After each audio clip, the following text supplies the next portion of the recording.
Yeah, what's the problem? He goes, nothing. It's just there's someone I'd like you to meet. I was like, wow, this is going to be interesting. Got in my car, drove to his home. This frail man walks up to me and says, hi, Master Matt Fiddes. My name is Michael Jackson. Pleased to meet you. And introduced himself to me. I'm thinking, I know.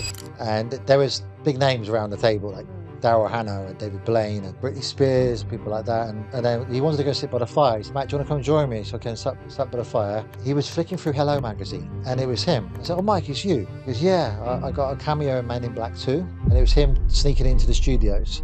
We would all get pushed out and then have to try and find our way back in again. And he isn't someone you could just pick up the phone and say, hey, dial him up and you're going to get him. There was ways and means to get to Michael, the protection in place. People were trying to get to him every day. His fan base, the media. He couldn't have a mobile phone. We tried it. He put his glasses on, put a suit and tie on. He would control the room in business meetings. He would be sacking firing staff over the phone at Neverland and very much in control until the medication part came in. Then obviously that would waver his mind and stuff. But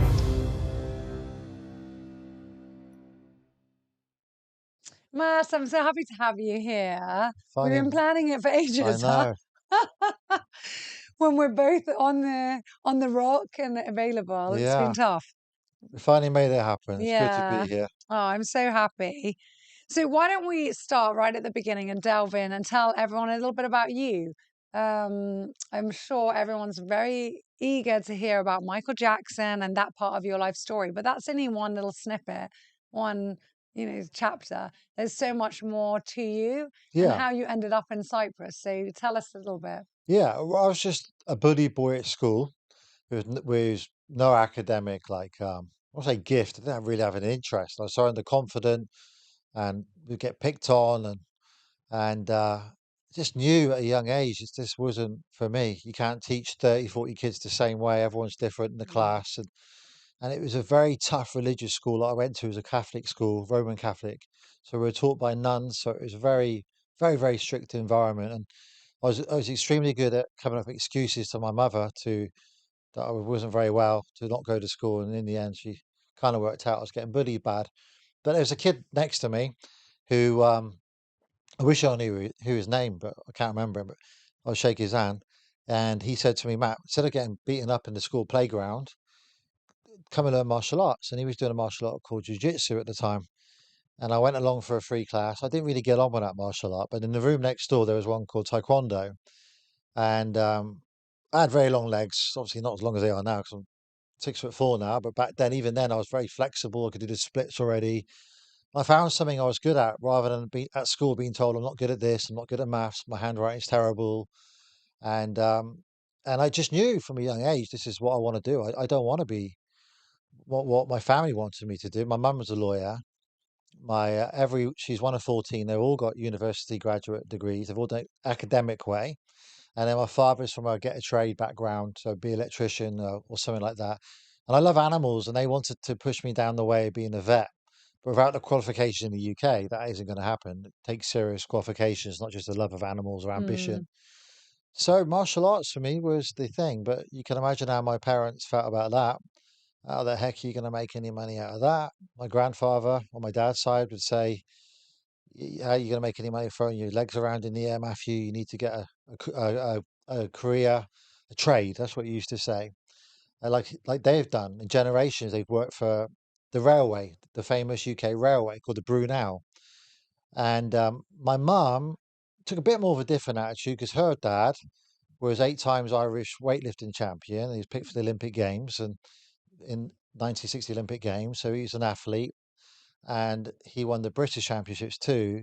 So he had a bit of faith in me because out of all of his 14 children, no one really shown that physical talent that he had. I won't say talent, but But aptitude, yeah. yeah. And he was looking for that. And then he had all these grandchildren, and you imagine there's hundreds of us now, and there was just two of us. It was just me who was showing an interest in sport um, and physical bodybuilding and everything else and martial arts. And then my cousin Wendy, my mum's sister's daughter, who was into bodybuilding too. She and went on to win Miss Australia and titles like that. So he took me under his wing. So whereas there's all this negativity around me, my grandfather on my mum's side, she wasn't against him. She thought, well, if your grandfather sees something in you, then who can argue with it? And my martial arts teacher, he right from day one, he said, you've got something different here. It's unusual someone can come in and do the splits, but yeah, I mean, it's unfair to say people we're all genetically different, and I was born with that genetical gift to be able to do those high kicks, that taekwondo Mm, reprise. I didn't want to jump around with jiu-jitsu with sweaty men and stuff. That's not for me, I just or be thrown or I enjoyed so I enjoyed kicking people in the head, but I enjoyed that ability. It was yeah. fun and it came naturally to me. So that's all I wanted to do. So at 13 years old, in my mathematics class, they were teaching the school qualifications we have in the UK. It's called the GCSEs. And one of the mock questions was how many different ways you can put 50p into the red phone boxes you now see as Mm. museum plate pieces. And were they ever a thing in Cyprus? I think they were. I think I saw Yeah, one yeah, up yeah. in the village Not we with didn't have the red ones, the but we green or bought red something. ones. Yeah. Yeah. Yeah. So the red Mm, phone boxes were a thing then where you'd have to reverse charge dial your parents if you got in trouble or got lost or whatever. And mm. so how many different ways can you put 50p into a phone box? Two 20p's and a 10? I just thought it was ridiculous. I'm not going to use any of this in school, in my real life, when I leave school in 3 years' time. And I just turned the exercise book to the back and I wrote all these goals, which were millionaire at time of 19. My brother, Nathan's an amazing artist at drawing cars. He did his apprenticeship, I believe, at Ferrari. He had all these pictures of Ferraris all over his wall. And we're very different characters. He's extremely academic. So I wrote down I wanted to own a Ferrari 355, which was like the top one back then. I used to see him drawing them all the time. And I wanted to be in incredible shape and be a bodybuilder, have the biggest martial arts school in the world, and be a millionaire by the time I was 20, I think I wrote down. And that's what I just used to focus on every day was the back of that mathematics exercise book. I did my best because my parents pushed me to the GCSEs, but I failed everything. I came out with zero qualifications other than my black belt and a personal training qualification. So yeah, my parents were horrified. They were horrified. Everyone in my family was horrified, apart from my granddad. Yeah, but at 16 you had a black belt. I mean, that's nothing to laugh at. Yeah, by the time I was 16, I think I was second or third down. I got my black belt at 12. So I started when I was 7. But yeah, but they didn't really see that as much as Mm, how am I going to feed myself? How am I going to yeah. get married one day? What's that gonna? And it became ironic in the end because my dad ended up working for me. I ended up paying And his what mortgage number off. were you in the family? Like you said you I'm have the several. first. So you're the first, okay. Yeah, I was And like the fourth grandchild, and I was the first child in in your my family, family. yeah. Yeah, there's Interesting. four brothers. Yeah, and yeah, they just thought I was a bit different. But mum was kind of a little bit supportive because of her ambitious nature of that becoming a lawyer, because she started as a legal executive and had us children, and then home studied to Mm, to become a lawyer because we had the 1989 crash in the UK, and she worked out she could earn more money being a lawyer than she could then as a legal executive, and then it wasn't known back then, but my dad became like a house husband. It was the only way they could survive. So my memories of her as growing up as a child is her coming back from work and having her study books and passing her exams. I think she qualified as a lawyer when she was 42. mm, Yeah, I talk about her in the amazing. past Yeah. tense, by the way, because sadly she passed away in 2012 Oh, of breast cancer at 56. So, but she was Matthew. There's no such word as can't. I believe oh, you can do I'm so something. sorry for your loss. You sounded really an amazing character, huh? Yeah, she was wonderful. So she pushed me. My granddad pushed me, and um, and that was that. So I moved away from a place called Swindon, Wiltshire, about an hour from London, because I didn't want to open up on my martial arts instructors' territory because you don't. It's like a respect thing we have in the Mm, martial arts. And uh, my parents at that point, my mum was practicing lawyer in Devon, a place called Braunton near Barnstable on the coast there. So I got a job as a gym instructor. Gym went bust. Then I ended up working as a lifeguard. Had a lifeguard qualification, earning £2.75 an hour. That was pretty painful, but that gave me time to think about. I was 16 years old. How can I pull this thing off? This martial arts that I really wanted to do because there is no blueprint. No one's done it before in the UK. Made money from it, and I do believe in the law of attraction because so many mm, things have happened in my life I can't explain. I mean, it's deeply bizarre. My life's been up until now and still is now.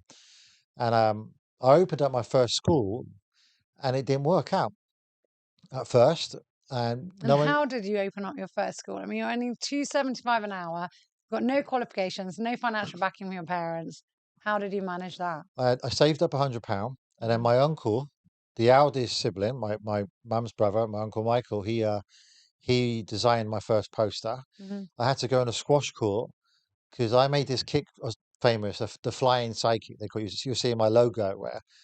But back then, we didn't have like paparazzi style cameras, so I hired a squash court for a couple of pounds an hour. I think it was 50p an hour or something like that. This was 1996, and I'd do this kick over and over again until we got it right. And you couldn't even look at see if you captured it right. You'd have to hope you got it right. Yeah, you have to wait to Nah, develop it. I love nah. it. Oh my goodness, And then those were the days. and the developers came out, and I had it bang on. And I gave that to my brother Nathan. He made my logo, and then I just, for some reason, because my back was against the wall, and I wanted to prove the bullies wrong, my parents wrong, my grandparents wrong.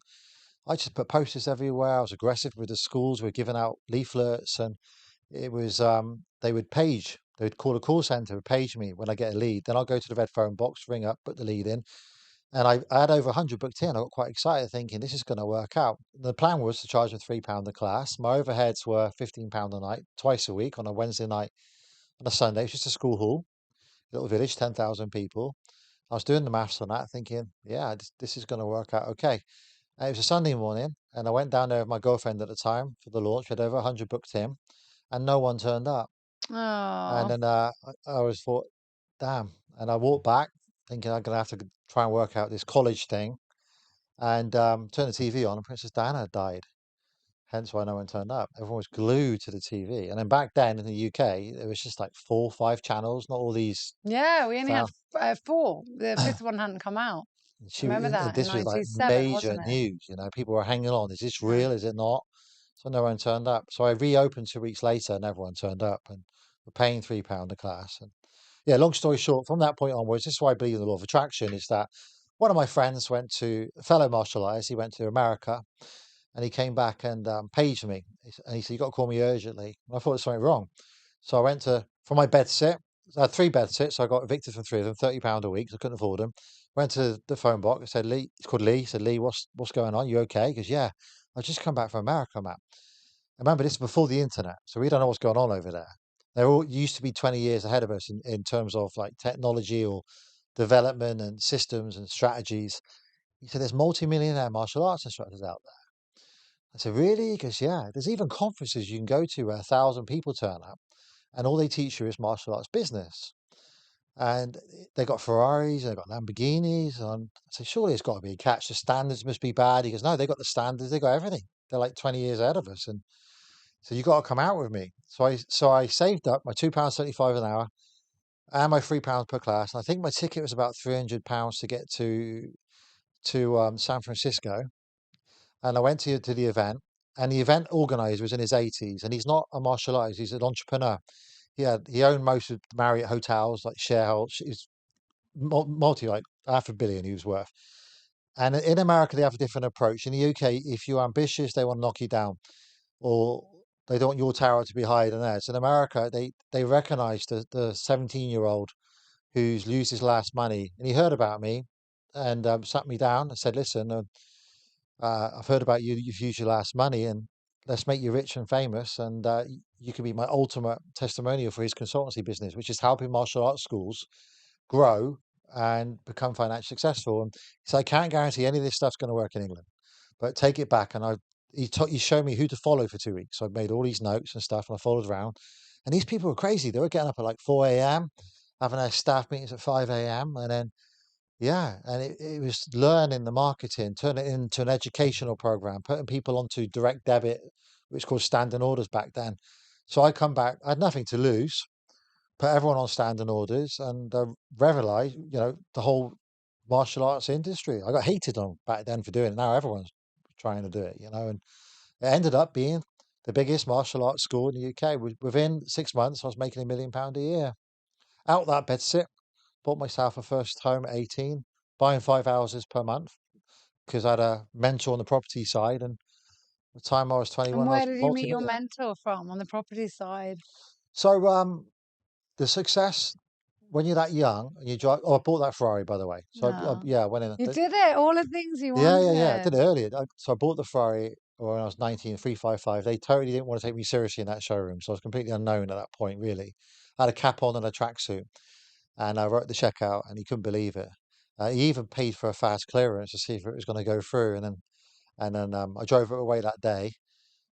And but yeah, 19 years old. So then, what happened then? It came to the media's attention. So back in that era, late 90s, tabloid media in the UK was very aggressive. Each publication, you're talking 20 to 30 million copies per day. If you're on a TV show, you've got 30 million people watching you. It's just 4 channels. So this journalist came into the martial arts school and he said, Matt, my kids train with you, son and daughter. Do you mind if I do a story on you? Bully boy, got no qualifications. You clearly make a lot of money. See your car outside. And he took some pictures of me doing a punch. He interviewed me about my story and then did some pictures of me in the car, the Ferrari. And I just thought it'd be for the local newspaper. I didn't think anything else. And then nothing happened for a few days. And then I woke up and the landlines were ringing off the hook. I was the front page of every single newspaper and international. They put it on what they called the wire. So it went around the world. Bully boy becomes millionaire through martial arts, proves bully's wrong. And then I got invited to all the TV shows, like morning TV shows, um, and the evening ones as well. And then you Who become was your favorite? Which was your favorite one? Like being interviewed by the who one that broke, at the the time? one that brought it to the attention of where we go next was Trisha. Trisha, I remember Trisha. Yeah, I don't think she knows. I tried to reach out to her recently, but she's got breast cancer, sadly, Hmm. secondary breast cancer. But it's kind of hard for me to tell her the story because I've lost my mum. I don't want to come across negative. You know, you Hmm. did this. She had me and my mum on, and I turned out my martial arts uniform on. I did a kick in front of the crowd, and that was a big hit. And my mum told her side of the story that she did everything she could to stop me being bullied. I'm almost gone to about 6 or 8 different schools. That was a strategy to try and control it.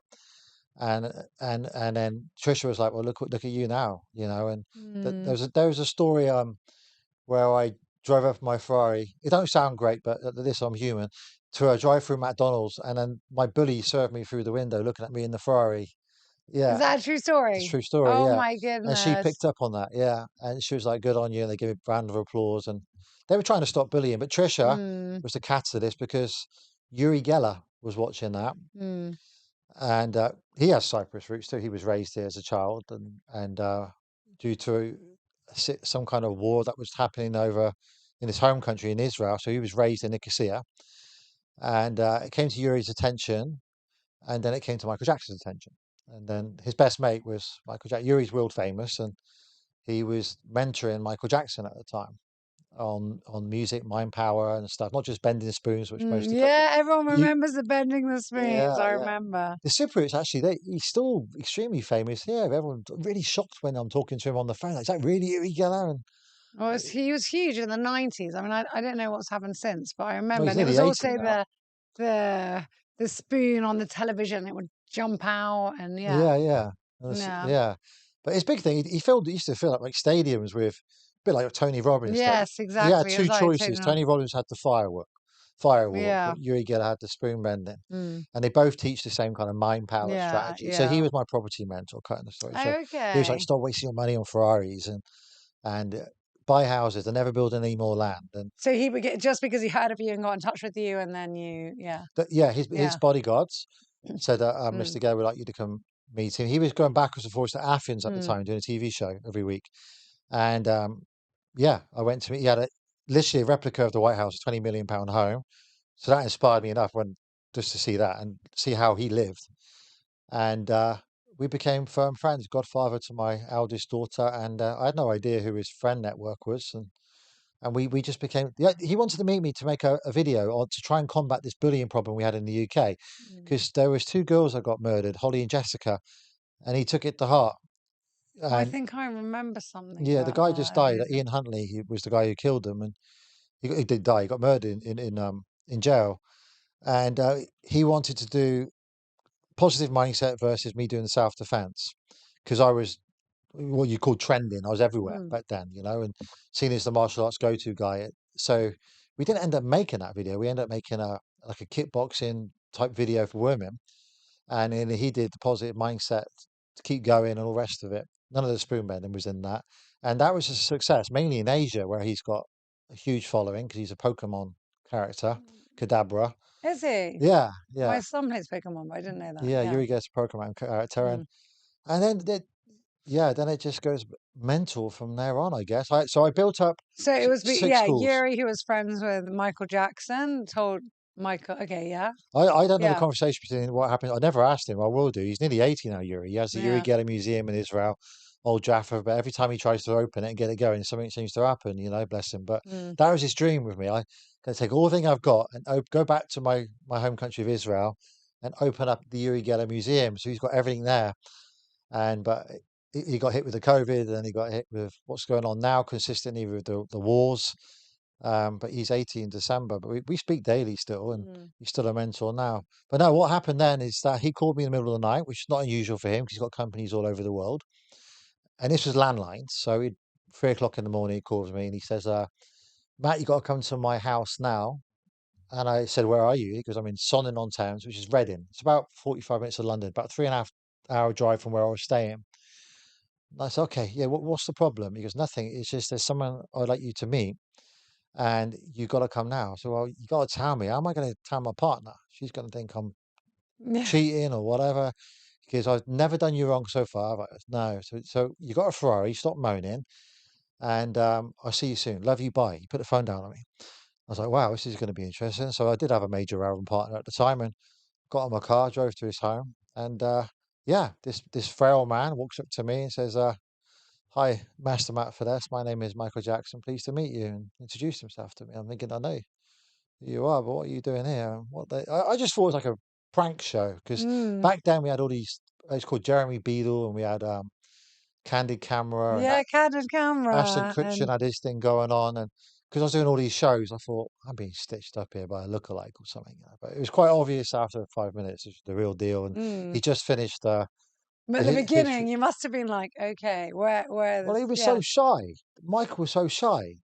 I just couldn't understand it because he just finished the history tour and he did a show in Munich called Michael Jackson and Friends. He just come back from that for Nelson Mandela to raise money for South Africa. And he was staying at Uri Geller's house, but I just can't understand the shyness versus the performer I'd seen on stage before on TV. This Mm. this animal with a microphone with a moonwalk and dancing, and this guy had a job to look me in the eye. But yeah, we got on so well. And we literally, this was like 6:30 in the morning, and we'd stay up all day. And he came out of my car. We drove around Reading, and everyone just thought it was a lookalike. He would wave at them. He'd think it was hilarious. And then I stayed there for a couple of days with him. And then I thought, shall I ask for his number? Because we were getting on so well. And he kind of fobbed me off. But as I got to know him, he didn't. That's the way Michael Jackson works. He couldn't have a phone number. So I said, Mike, have you got a number? How do I get hold of you? Because he's going back to America. He goes, oh, I'll take your number and I'll ring you. And I thought, oh, yeah, okay. I'm never going to hear from this guy again. And how am I going to tell all my family now where I've been for 2 days? That was my biggest issue because there's no pictures, there's no evidence, nothing. They're going to think I'm cuckoo. So anyway, he took my number and he said he'll call me within 2 weeks. He's off to New York to finish recording an album called Invincible. And like a month went past, nothing at all. And then my brother Nick, who used to work on reception at my martial arts school in Barnstable in Devon, he went to work and he got there before me and he played back the answer phone messages. And there's a very long 3-minute one. And he called me up at home and he goes, you won't bleep, bleep, bleep believe this, but Michael Jackson has left you a message and he's left you tickets to come and stay with him at a hotel in New York, meaning me and my wife at the time. And he said, I've played it about 15 times and I've saved it instead. Uh, and I told Nick knew, but I think Nick was a bit skeptical too. That Yeah, it says he really lost it. Is he because just Michael said, was massive back then. I think yeah, nobody really understand in the 90s how big. he was massive. I And mean, in he the was just 80s, he's huge. even bigger. And Yeah. you couldn't go anywhere. We couldn't do nothing with Mike. And yeah, so went out with him, hanged out with him for 2 or 3 weeks. And yeah, we became Where? In a hotel or in his in a bed? Yeah. hotel. Yeah, we had a Mm. penthouse suite. And just what we used to do normal things, to go to movies. So he just asked you to come, like, just as a friend, He let's was hang lonely. out. He was Yeah, lonely. he was Yeah, lonely. bored. Yeah, Yeah. he wants some company. And also the thing I'm missing here is the reason he wanted to meet me is that he's a martial artist. So Joe Jackson made sure that all of his sons were trained in kung fu, martial arts. He was Okay. a boxer, Joe was, because Jackson 5 put that element of risk on them. He wanted them to be how to defend themselves. Michael couldn't just rock up to a class anymore. You know, he's too famous. So I think the conversation with Yuri Geller and Michael went along the lines of, I know a guy who's already a multi-millionaire. You can trust him. And he's one of the most famous in the UK at the moment. And I'm working with him. Would you like me to introduce you to him? So to teach him or like to Yeah. keep having lessons He and wanted to yeah, progress to growing. second dan, Yeah. along with his best friend, a guy called Mark Lester, who played the original Oliver Twist, that musical. Oh, yes. They're the same age. They're child stars together. They're Oh, really? both With guards. Michael Jackson? I didn't know that. Yeah, Yeah. yeah, yeah. So that's how it came about. So it was the martial arts training, and then he wanted me to introduce him to Bruce Lee's only surviving child, Shannon Lee, and his ex-wife Linda Lee. 'Cause he'd like to study Who why you Bruce. knew? So I had connections to be able to get. It's a small world, the Okay. martial arts world. Yes, So yes. I had a friend who was friends with Linda Lee, Bruce Lee's ex-wife, Yeah. and Shannon Lee. And I asked Michael, why do you want to meet them? And he goes, well, I want to find out what made Bruce Lee so relevant, Mm. why he was such a genius, because that's what Michael's about. Study the greats, make them better. But yeah, that's how it came about. It wasn't a bodyguard at first. It was just a year of friendship and hanging out with my family. He'd come over for Christmas and he would come out, hang around at our house, and we would stay with him. And he would take my kids out shopping. We'd share hotel suites together. I mean, it's just when I see all this nonsense going on, I'm like, I had two stepsons, and they were at the time they would have been like 8 and maybe 11. And there is no issue whatsoever. I'm the guy who's Yeah. sneaking the women into his room, and my ex-wife would be the first person to say, there was issues. There was nothing. It was just he wanted to keep. It says in the mystery. He puts it in the. I'm glad the estate did that because Michael used to have his mantra: "I want my life to be the biggest mystery on earth." And he used to say, "If you want people to be interested in you, you need to stay interested." Mm. And I don't want people to know if I'm gay, straight, or whatever. And it backfired on him. Mm. That was the problem. And yeah, towards the end, we were trying to fix that, but then we had Martin Bashir screw us over. So it was I know the Martin Bashir endless. was a disaster. I think it was always disastrous. It was a disaster for Princess Diana. It was a disaster for Michael. Yeah. Well, Yeah. Princess Diana never really found out exactly what happened. And I've been banging on for years about, because I was in that initial meeting when Martin Bashir pitched Michael. This was in London, June Mm. 2002, at the Renaissance Hotel. Michael said, I want you to sit on it. And it was me and two others and see what you think. Because there was three people after the documentary, a guy called Louis Theroux, who's just made this documentary called Manosphere, which is blown up, like Mm. about Andrew Tate and that kind of era, that thing that's going on at the moment, masculine side of things. And there was a guy called Sir David Frost that Michael had met a Yeah. couple of times before. Yeah. He was very famous. Very Yeah. famous, very credible too. So we were trying to get him to go with Sir David Yeah. Frost. Yeah. Which is But as more. soon as Bashir got that Diana letter out, handwritten, saying, Thank you, Martin, for what you've done to me. You've cleaned up my image and I owe my life to you and everything. And he handed that to Michael because Michael was friends with Princess Diana. Mm. He was like, You're the guy I want to work with. Yeah. And he had edit control, agreed that at the end he could watch it. 'Cause he was so used to getting screwed over all the time by the media that he could change how he wanted to change it, and it was all supposed to be about the music and the dance. And Mm. it wasn't until the last few days when Martin didn't turn up, where he was supposed to turn up to meet Michael, where Michael was waiting for him to view the VHS tape to edit control to take out what he wants or put it back in 2003 that we realized that we've been screwed. We couldn't get hold of Martin Bashir ever again. Never, huh? No, not until he got subpoenaed to the 2004 trials to give evidence, and he just throughout that trial he just refused to answer any questions. He just that was it. Never Well, heard from. I know that you've said that you didn't want to watch the Netflix documentary. No, I'm Um, in the damn thing. They I can oh, yeah, I didn't see it. I did in watch it episode one. recently. I'm bodyguarding Mike. I Yeah, mean, I yeah. get it, but yeah, I kind of And and I know his main lawyer said, I mean, what is the point? But I did watch Tom it. Mesereau, yeah, I did watch it because for me as well, because I think I didn't follow the case like yeah, really well at the time. So I just found it quite interesting to watch it now. And I actually think they did do it quite well. They showed it quite factually, yeah, throughout. It wasn't biased or yeah, and Netflix has done things that are very much yeah, against Michael Jackson. So this one was actually almost quite refreshing. And it does very clearly show, even with Martin Bashir being interviewed in this Yeah, that documentary baffles me. and it's not in his favor. I mean, it is not. Even what Really? he said, I was like, it showed that, and he basically says, I was so lucky. He said this, and then I could use it. And Yeah, he didn't say twist it, but that's what it looked like he was doing. yeah. And, for me, it just put me like, oh my goodness, what a snake. Like, Yeah, because yeah. what we were hearing, we weren't there all the time when Bashir was filming, but at Neverland, like Michael was very, very aware of how big a documentary about him would be. So Mm, he would distance himself. In fact, there were people who were staying at the ranch when the kid who went on to accusing the Viso family, mm, where he went up to Michael and said, Michael, you brought this sick family over, this child who's got cancer, and you're not spending any time with this child whatsoever. You need to come out of your room and spend time with him. But there are he people. said that, Martin Bashir. No, a Oh, guy no. called Rabbi Shmuley Batak, who was an advisor to Michael at the time, and Shmuley um, was friends with Michael for 2 years and was at the ranch when Gavin Mm, was there for the first time, and went to get Michael out of his room because he was not spending enough time with this mm, family. He felt he's gone on record to say that on podcast, so I'm not breaching what he yeah. said.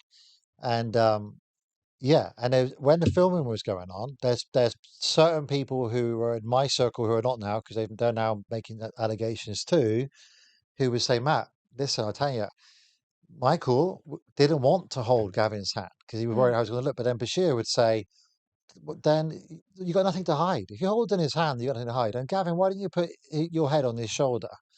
You got nothing to hide. This is all genuine, like you said, love and stuff. And the backup tapes show that because Michael had his own cameras rolling. Oh, There's okay. another version out there of it called "Living with Michael Jackson: The Footage You Were Never Meant to See." Mm. So what Bashir didn't realise or forgot was that Michael's cameras were always rolling to protect himself. So he would contradict Oh. himself. It's on YouTube. People can go and watch it. As soon as you watch that, you won't believe that documentary because they cut short. Like when he speaks bad about his dad, then he goes on to say, "Yeah, but if it wasn't for him, we'd probably be in jail or on drugs or dead, like our friends are in Gary, Indiana. We owe everything to Joseph." And he cuts it at the point where he says he used to whip me with ironing cords and Mm. slap me against the walls and stuff and things like that. And then Bashir, long form, if you go and watch that, you can see. But I'd understand it because the BBC opened up an inquiry with Diana and Bashir was found guilty. But with Michael, ITV needs to open up a one with Bashir now, make him found guilty, not giving him platforms like Netflix to Mm. go on. But yeah, we tried to stop it. We gave witness statements, us three that were in the room with Michael, about what was pitched, the contract that was Mm. made verbally, and tried to get an injunction against it, but we were too late. Michael was crying. We were doing everything we could to help him, but it was too late. It was because it aired in the UK first and aired in America Mm. three I days think, yeah, it later. was the beginning of the end. It was just, Yeah, that yeah. was the end, and then yeah, and then the allegation came out, which is the allegation came out after the documentary aired. So if anybody had any logic, why would Michael put himself? Because they said nothing happened until the documentary happened. That's what the Mm. Aviso's mum said. Which surely you would be very careful. What's that? Everyone thinks you're a child molester all around the world. You're not going to go near kids, you know. No. But they accuse it only happened after it was aired. Yeah, it was all a hatchet job. He got found not guilty. But yeah, my view on that documentary, I'm an entrepreneur. I get it. I understand Netflix have got to make money. And they've released that to coincide with the movie. And a lot of people who knew Michael have released books. I got offered £500,000 to release a book to coincide with the movie released, the Michael Mm. Jackson biopic, because they know he's going to make a fortune. But I didn't need the money, so for me. But for Netflix, it's a bit strange how they say to the public, 21 years later, decide if he's guilty or not guilty, off you go, when he was put through the mill. I mean, he lost Michael on that. I didn't take it like that. Having watched the documentary, it, yeah, for me personally, I guess people will see everything. You see art and you get a different point of view. But for me, watching that, I didn't take it like that. I didn't take it like, oh, decide, or it's just Yeah, like factually. This was a long time ago. Some of you might not have watched it or have known the whole story, or you might be younger, or you might have yeah, been in a different place. So if you are interested, we'll just sum it up in this yeah, short documentary. Of course, they're making money from it, but I found that it was quite good on showing factually what happened, what was presented, who was embarrassed, who didn't do well. They weren't like, oh, and the lawyer cunningly. They were like, no, this is. So, yeah, I mean, for me, I watched it and I was just like, oh, well, then there we go. He's innocent. You Yeah, know, I didn't take it like, oh, I'm wondering now, because that was the verdict. So, and it is called the verdict. It's not like, what do no, you think the verdict is? It's the verdict. And it wasn't even done in a like OJ Simpson way to understand how it unfolded like that, and that he was guilty, but it yeah, was just very factual. Um, yeah. seeing it again in a way that, because it was never televised, It should have been. you Had it know, been televised, the public would have thought, what a load of nonsense this is, honestly. I yeah, mean, the woman had already been accused of accusing someone else of sexual yes, harassment. yes, They cover that. yes, they They put do. that That's in. okay. They That's cool. did, yeah, they And then put she that went to in. jail after as well I for d- perjury. I don't know if that was mentioned, but it was Yeah. definitely mentioned that And she then had Geordie already. Chandler came out, and the 1993 one he contacted Mrs. Jackson, who's still Mm, alive, but Michael's mum, after Michael passed away, days after Michael passed away, to say that his parents made him do it, and how can he go about putting this right, you know? mm, And immediately, his father, Evan Chandler, who was the man behind this, if you go online, you can find the tape saying that we're going after Michael, and if we get him, we got him big time. You know, he's going to have to pay us money because he presented Michael with a movie deal. As soon as he heard Jordan Chandler was in contact back with the Jacksons, was gonna mm. say that his parents made him do it, his dad shot himself, killed himself. 2 or 3 days after Michael passed away. But the media printed like this big, you know, it's just Yeah, they yeah, really went after him. And I have to say, in the 90s, you know, I am one of them. I was like, oh, well, must be. I didn't look into it a lot. I was also very young. And I was just like, oh, this is going on. What would make sense? You just see the yeah, tabloids go on. And unless you bothered to research or really, I'm like my cousin, who was a massive Michael Jackson fan, she was like, from, 100, never would have believed it. No way, no. that's not his character. This was all rubbish. But she followed it and she knew. It's the Whereas for payoff, everyone and else, people don't yeah. understand the payoff and how the law was Mm, back then. It was different. They changed the law because of Michael Jackson, that case, because they brought a civil case against him, which means they're going for money. yeah, So I've got 6 children. I come out how you said you had. 3, Yeah, yeah. so when molested my kids, I wouldn't want money. I wouldn't even say on this podcast what I would do to them or want done to them. I'm sure you'll be the same. I won't certainly settle for 20 million and let it go away. No, So Michael was in exactly. the middle of a tour called Dangerous, and they were talking billions at stake here, and he's under contract, and hundreds, if not thousands, members of staff, two 747 jets of kit, stadiums sold out around the world.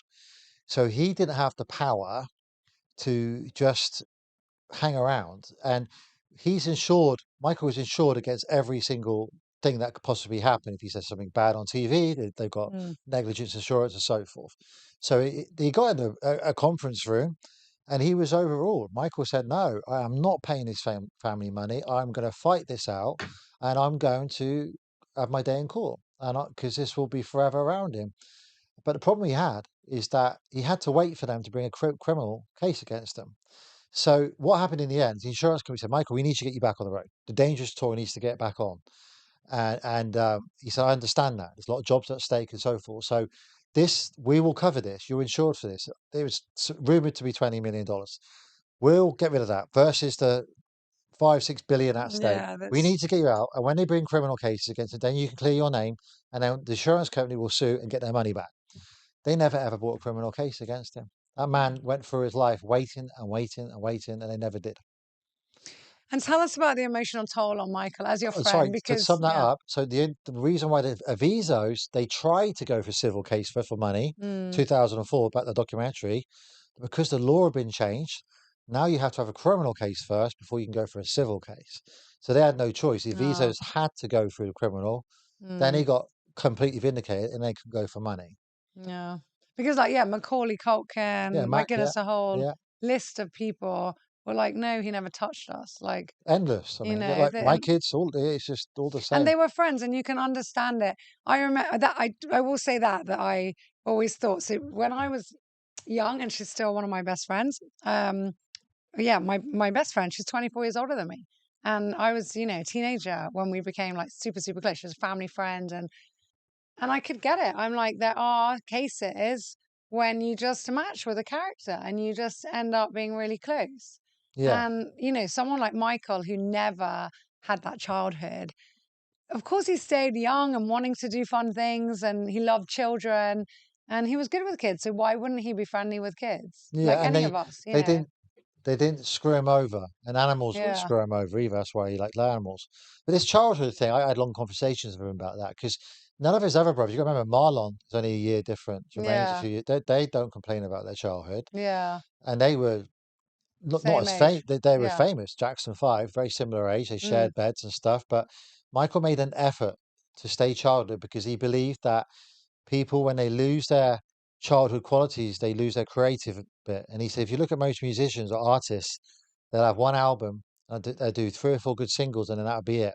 So he made an effort to only watch cartoons, not watch the news, go to Disneyland, to try and do whatever he could to keep that creative mm. bit about him. And he said Steven Spielberg was like that. There's lots of people he named that will keep coming out of these hits over and over again because they refuse to admit they're aging, they're losing this creativity. Mm. So yeah, we had that conversation in the back of a car, and I thought that was quite interesting that he had this.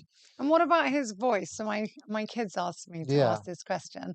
They said that that it's been said that the very high voice and shy and everything that he yeah, would yeah, do in interviews was part of the branding, and that really the chilled Michael at home wasn't yeah. It was quite deep like that. voice. Yeah, I was on a podcast recently, and I so happened to have a voice note, and I played it, and the podcast was like, "Wow, that's phenomenal." It's not like him. It's No, not like what you just see the hey, hey, branding. hey, like deep voice, Michael. Yeah, yeah, Yeah, yeah, hers yeah, is true. yeah, My yeah, yeah. daughter said that. She's No, like, we had to remind him to put like that Paris voice on. Hilton is like that, for Yeah, example. it's I had quite. It someone, was her the ex-PR on this podcast. She's like, yeah, Paris the normal and yeah, Paris online. Yeah. yeah. It was the mystery. It was the whole thing that he wanted everyone to be sucked into: the mask, the sticky tape, the trousers that were too short, the loafers, the white socks, the one white glove. Well, that's another question from the kids. Tell us about the white glove. Yeah, What was with was it to cover up a skin thing? Was it just to be no, eccentric? Was because it it was big and it had all the glitz on it, and then he had the glitzy socks, and your eyes would follow the dance. It would be to okay to draw capture you attention in. to it? Yeah, and why? And also Ah, everything he did, he'd want people to ask why. So I questioned him once. What used to bother me was the sticky tape on his fingers when we used to go for meetings. And I yeah. said, Mike, why did you put plasters on your fingers? And he goes, well, you just answered the question. You've asked why. I want the public to question. I want to stay relevant. And another time used to bother me a lot too. I never had the guts to ask him why, and he picked up on it. We were waiting for hours for him to get ready to go for a meeting with Kofi Annan, who was the head of the United Nations. This was a big Yeah. deal for Michael, like humanitarian thing. And he came out of his bedroom, and he looked ridiculous. And I'm like, oh, I can't even walk with my mate because the paparazzi are outside. This is for my career as well. It's just I didn't get paid for this. I did it for free. This could be damaging. And it was like all this sticky tape on his nose. And I was staring at him. And he said, Matt, listen, I can see you're worried about my nose. Don't worry, it's not going to fall off. It's perfectly fine. It's just allergy tape. And this allergy tape, the fuzzle dozzle outside will take pictures and it will be billions of dollars of media coverage that I can't buy over the next few days, which will make me relevant, fill out stadiums, more records, more money. That's all it is. Don't be concerned. That's all it's But all in it a is. way, it's like asking people to bully you. You You know, think, yeah, but you don't care. he told me off once because America would ring me when we were in the UK, especially America would ring me, and the tradition of the hotels in the UK, it doesn't so much happen anymore, especially the 5-star ones. Is every daily paper we pushed under your door. Do you remember Mm. those days? Yes. You Yes. wake up, Yeah. you got all the papers. It'd be like Hmm. 12 papers. So his American PA would ring me because they would know in the middle of the night. They'll keep an eye on it. Can you? So we had connecting rooms. So my Yeah. room would be there, and then we had the living room, and Michael's room would be opposite. Michael would always wake up very late, like 2 in the afternoon. So can you sneak into the room and get the newspaper and take out page 9 to 15 here, and on the Daily Mirror, this pages, and I saw it. It was negative stories about Mike, and then I'll get back to myself, done it, okay, and I'd left the papers there, done it, and I did this for years on end, and then we went for dinner at Mohammed Al Fayed's house, the owner of Harrods, Mm. And we sat Another there. controversial figure. Yeah. Yeah, well, it always is when they die, though, isn't Yeah. it? No, before he was controversial like 20 years. You think so? I never had a problem Yeah. with Muhammad. Muhammad was always like Yeah. kind to me, and Yeah, I think, yeah, another, anyway, I'll for tell you a another story one. about him in a minute, though. Yeah. Remind me of that. But he so Mohammed, he invited us round for dinner, and we went round there, and Michael sat next to me, and there was big names around the table like Mm. Daryl Hannah and David Blaine and Britney Spears and people like that, and uh, and then he wanted to go sit by the fire. He said, "Matt, do you want to come join me?" So I came sat by the fire, and he was flicking through Hello magazine, and it was him. I said, "Oh, Mike, it's you." He goes, "Yeah, I got a cameo in Men in Black 2." And it was him sneaking into the studios, dressed up, ready for Men in Black 2. He's only in it for like 30 seconds. And he goes, "Matt, can I tell you something?" He said, "Yeah, I like to read my own stories." So what do you mean, Mike? Well, I get the newspapers in the morning. They go from page 9 to 15. And I know you love me, you try and protect me, but I spend hours coming up with these ways to manipulate the media. And I like to read my result of it. I was like, "I thought it'd upset you." He said, "No, I don't care less. I've got rhinoceros skin. Like, that's the name of the show business." And So so, really, so because I I think stopped it from that day. I didn't do it. he's been painted as being, very sensitive character, Extremely shrewd. very like loving, overly passionate, um, emotionally almost like quite weak. And so you're saying the opposite. Yeah, ruthless. You had two sides to Mike. You had the Catherine Jackson, gentle, very nice, loving soul. Mm, And then you had Joe, who was a ruthless businessman. And mm, Michael, he put his glasses on, put a suit and tie on. He would control the room in business meetings. He would be sacking, firing staff over the phone at Neverland, and very much in control mm. until the medication part came in. Then obviously that would waver his mind and stuff. But Was he was shrewd. how did the medication affect? Because that all started after the Pepsi fire, didn't it? I don't believe Or any of that nonsense, and people around him say the same thing too. He took medication for emotional pain, not because of physical pain. so again, there was emotional pain then. Massive emotional Yeah. pain. I never met anyone so lonely in emotional pain in my life. I mean, the guy was the saddest person I've ever met. Just, just his biggest competition was himself, and But why then? So he was lonely, but he did have friends like you. He did get married. He did, because we all know that side. It's been, painted very widely that he was very lonely, mm, famous from a young age. Okay, didn't know who to trust.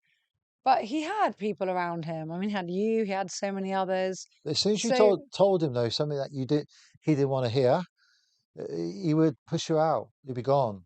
I remember because people give me a hard time that why didn't you do more, Matt? Why didn't you speak up? But I'm like 24, 25 years old when it really goes wrong. And towards the end, I was like 2000. Yeah, I was like 28. Who am I?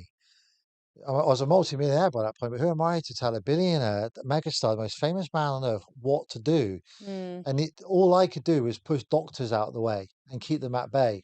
But as soon as I did that, another one would get in. It would be a constant battle all the time. So he would listen to the doctors because they could create an attachment to him through medication and getting him addicted. And we would all get pushed out and then have to try and find our way back in again.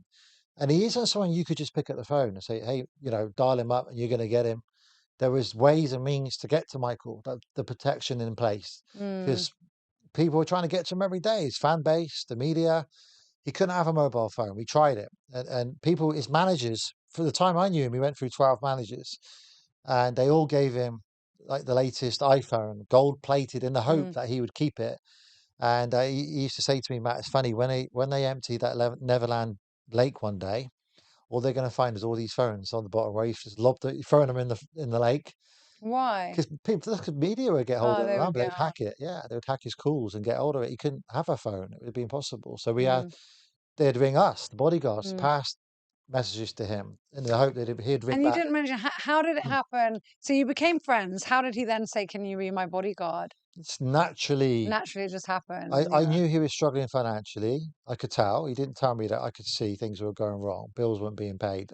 Lawsuits were being issued. Credit cards were being declined. I was picking up bills for some hotels as well as some other people in his life too. And in the end, I was in the living room with him, and I just said, "Listen, Mike, I want nothing from you, but when I go out, I'm the six." Back then, I had big muscles, so I ain't got that no more since I come to Cyprus. In a I'm relaxed I'm life. more like the longevity now, yeah. I don't want to be 20 stone of muscle. I've got no need to be like that. So I said to, I said, Mike, I want nothing from you, but everyone seems to take advantage from you. So his long-term security he had for like 15 years are gone. What about the gentleman that was his, Oh, like, Bill Bray, yeah, he left in 1995, so he long gone why? before my era. Oh, he He retired. retired. Yeah, He yeah. retired, yeah. Bill Bray was a retired police officer, I believe, before Before when he he got took took on on. the, Yeah, yeah. he died in 2005. And so then he had brothers, Nagin brothers, and they retired after going on all the tours with him. So then he was taken on this for a company. He didn't know who these security were, so he couldn't Mm, answer phones around him. He couldn't ring. He couldn't have conversations about getting in the media, and that was a big problem. So I just said, look, I've got these schools. I've got they're running themselves, and yeah, yeah. yeah, and I've got access to bodyguards, security, and I'll pick up the bill. I think he told me that he was paying $150,000 a month, which back then, if you think of early 2000s, that's probably with Yeah. inflation, 500,000 a month now. And when I was going out with him anyway, because I was a 6'4" big guy, I was end up holding my mate against the Mm, paparazzi in the scrums anyway. So I yeah. thought, I'm doing it for you anyway. So just let's just make it official. And yeah, that's how it came about. And how long were you his So bodyguard?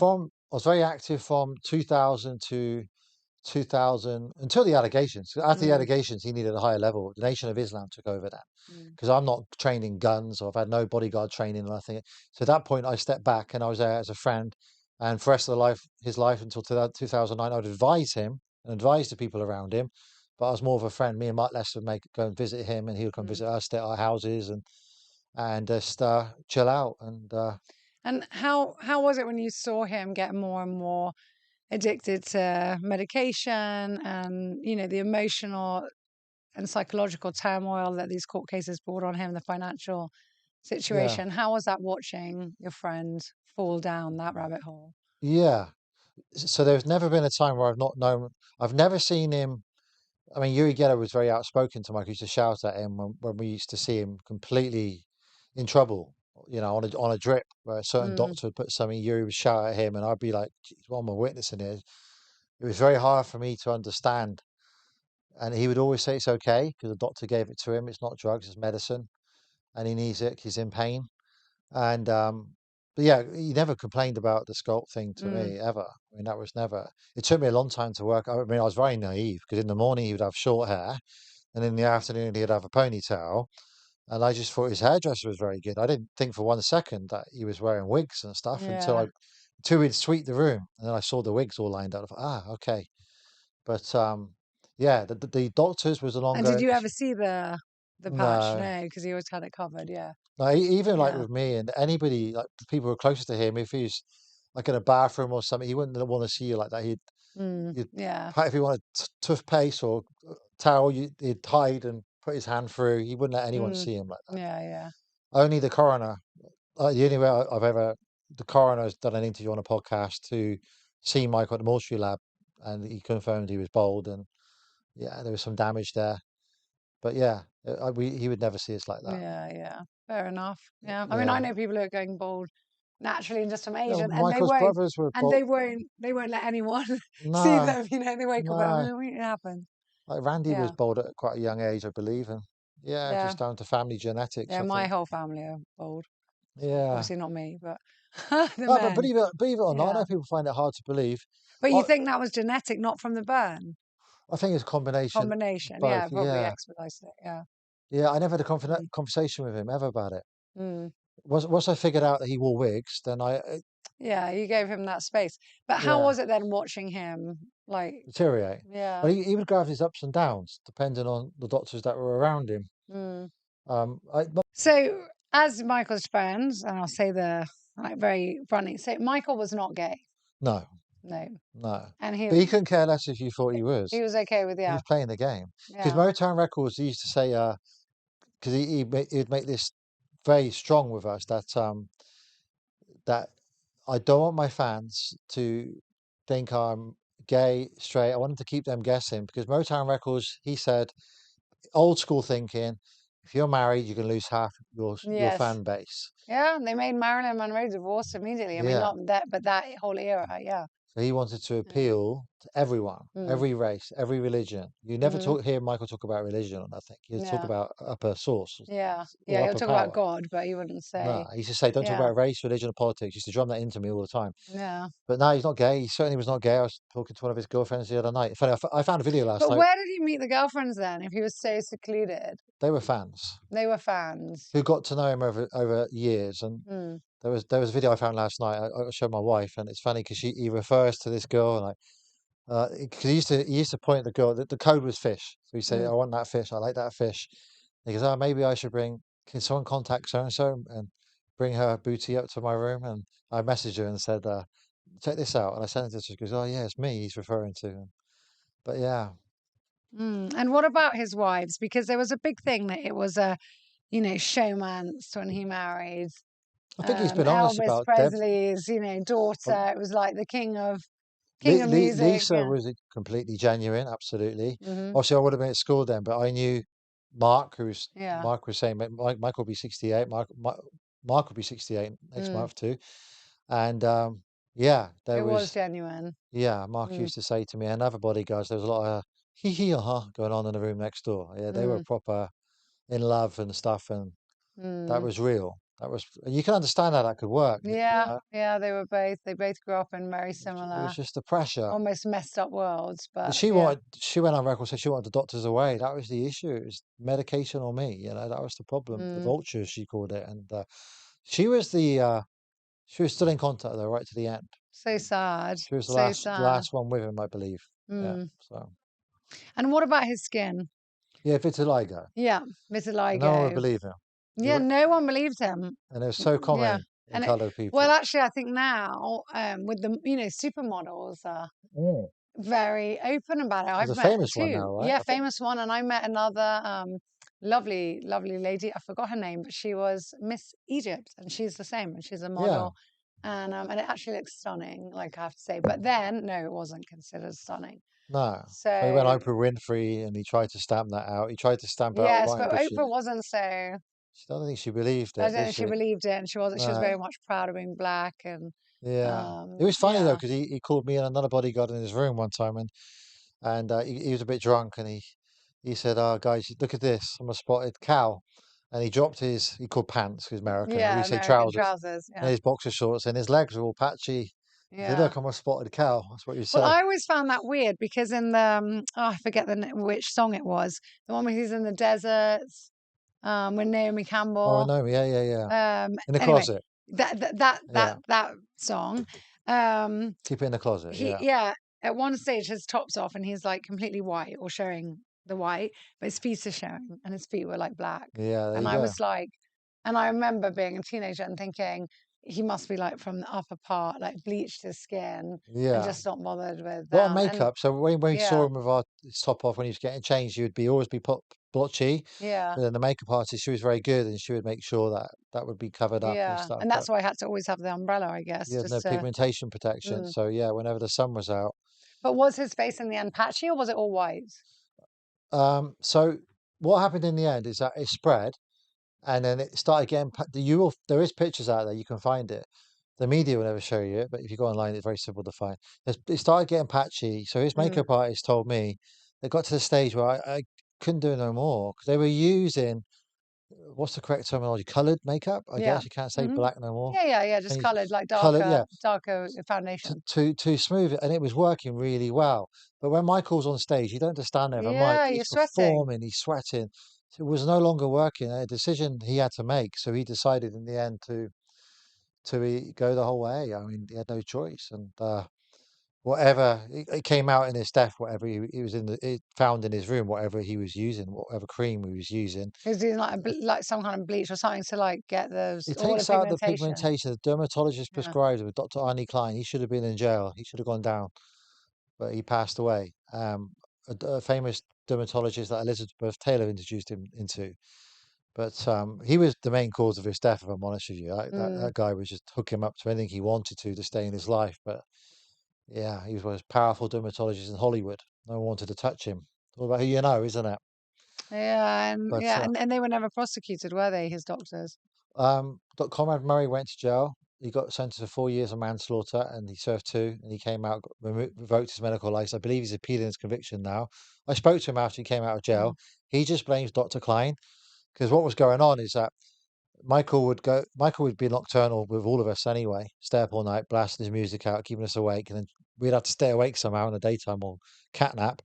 And then, so he would go to the dermatologist in the morning and get aesthetics done, which is now considered extremely normal. Back then, it was controversial, and there was things that were starting to become available. This Dr. Klein, was like the father of Botox and aesthetics, that he could do stuff to reconstruct, from what I'm told, so that the damage that had been done by these outrageous surgeons, they were refixing that, but they were hooking him on a drip every day of Demerol, which they give to women for childbirth. It's called pethidine, and it's morphine related. And if you take that for longer than like a few days, you will get addicted to it. Very Yeah. addicted. So this doctor could not come to London to the Oto Arena residency. So the other doctor wasn't talking to the other one. So Dr. Conrad Murray went to jail, thought he was treating Michael for a serious case of insomnia, when in fact he should have took Michael, had he known what he was dealing with, is with withdrawal drug to opiate, he would have took him to rehab and treated him different. Yeah, I still couldn't forgive Dr. Cameron Murray on the phone call. Like, he still killed my mate, or whatever. He believes Michael woke up and twisted the drip and flooded his body with the anesthetic and killed himself by mistake. That's what he believes happened. And he blames Dr. Conrad. Had he known that Conrad Murray was, had Conrad Murray known that Arnie Klein was filling with Demerol all day, then he would have treated him very differently, and Michael would still be here today. That's his defense. Or Michael woke up panicked because he gave him a tiny bit, he claims, only 25 milligram, and he turned the drip. Because as soon as that infusion stopped, it's crazy to think of. It's the stuff that you get when we go for operations. He was having that 90 days in a row to go to sleep. It's not real sleep either. No. So he was exhausted. So yeah, it wouldn't be beyond thinking that Michael would wake up, doctor's not in the room, twist it, not realizing what he's done, flood the body. But So you don't think he was killed? no. Well, we're never going to know. This whole, towards the end, it was just lawsuit after lawsuit, falling out with Sony Music, the head of Sony Music, protesting outside Sony Music's offices with big red buses and double-decker buses, and really pushing for Tommy Mottola, the head of Sony Music, to be sacked, calling him a racist in public. He had a lot of death threats. We'd have a death threat a day on average. And it's not like social media or trolling. This was like under your door stuff at hotels, and yeah, so people would be there. they'll get to They you. weren't Yeah, sitting they get like, past it. in a different continent saying. My brother-in-law would be the guy who would be the bodyguard outside Michael's door all night while he was supposed to be sleeping. And yeah, the amount of people you had to turn away who would try and get to him. It was a different era back then, but we'll never know. I think what's interesting is that wherever we went, Michael was, I'd never had any form of bodyguard training, but he was the greatest teacher. So any hotel we stayed, the camera would go up, the comings and goings to make sure we knew who was in Michael's room, if he's okay, if anyone snuck in, we'd check his bedroom beforehand and so on. And same in his private residency too. So Neverland has cameras all over the place. There's like 50 security guards there. When Michael walked around his home gardens, he couldn't walk around on his own because people would parachute in and say, "Oh, I don't know where we are," in the hope to meet him. So an alarm would get hit, and he would have to run to the panic room, which they say is the secret sex chamber of his bedroom. It was the panic room, like all billionaires have, and celebrities of his caliber. But yeah, it was an ongoing situation. It's a life you would never want to live. Michael's life No. was anything but glamorous. It was just back out, walking through the most grubbiest kitchens, awful lifts in hotels, shocking the chefs and the cooks when we walked through because he couldn't go through the front entrance because he would get mobbed.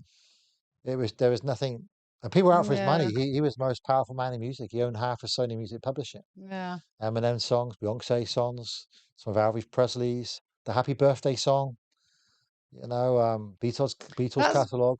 That's why it's so shocking, because he was a good businessman. He owned so much, and yet he was, on the brink of financial ruin. Yeah, he trusted It's the wrong just, people. yeah. But I mean, his kids are fine now. Now the estate's Yeah, it's worth like again. 4 or 5 billion in Yeah. credit. Yeah. Mad, isn't it? He Yeah. died 500 million in debt. Yeah. But now, like, yeah, I it's, know.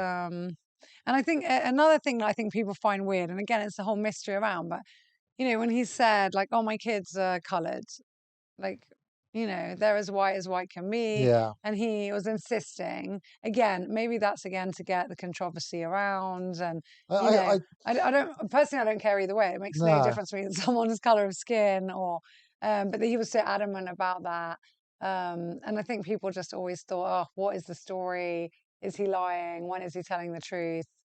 You know. We went shopping once, me and my ex-wife, Marcia, and her sons, my stepsons. We went shopping with him at Hamley's Toy Store in Mm-hmm. London, and they shut it down for us. And he kept on saying to me, I wasn't in bodyguard capacity. We're just, I was in jeans and a t-shirt, and we're Mm, just going out.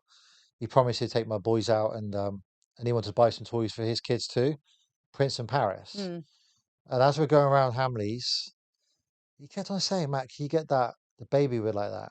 So, yeah, no problem. I said to my ex-wife, he keeps talking about this baby. What he's on about? Never refer to Prince or Paris as babies, because he'd say Paris would like that doll. Prince is mad into Spider-Man. Can you get that for Spider-Man? And it literally go like that. And then and the baby would like that. And I thought, God, this is fascinating. And then I get back and so confused, me and Marcia were. And then we find out he's just got this baby. Just turns up. Yeah. And I didn't ask about it because who am I to question him? But this baby just turned up called Blanket. Like, I said, Michael, whose baby is that? It's mine. Okay. But it's a different world. I don't yeah. know. A lot of the friends and the stuff around him say that he didn't want his children to look like Joe Jackson. That's what Mm. they used to say. But I don't know. I got no idea why.